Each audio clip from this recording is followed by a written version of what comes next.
Product வந்து வரணும் இந்த சேஷேல, அது வர்றது தான் இந்தியாவுக்கு நல்லது அப்படின்னு சொல்லி அந்த காலத்திலே வந்து அந்த விஷனரி ஆட்டிடியூட் இருந்தது. அதாவது அந்த விஷனரி இருக்கணும். அந்த விஷனரினா நாளைக்கு நடக்க போகிறத வந்து இன்றைக்கி வந்து பார்க்க தெரியணும், அந்த தீர்க்கதரிசி அப்படின்னு சொல்லுவாங்க. அந்த விஷனரி ஆஸ்பெக்ட் ஆஃப் ஒரு முக்கியம்.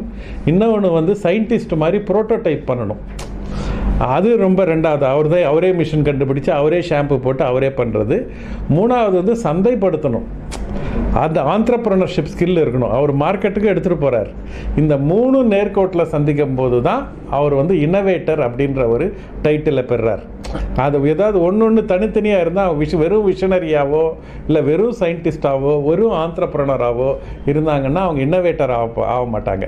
இந்த 3 நேர்கோட்டில் சந்திக்கும் போது தான் ஒரு விஷனரி, அதுக்கப்புறம் ஒரு சயின்டிஸ்ட்டு, அதுக்கப்புறம் ஒரு ஆண்டர்ப்ரனர்.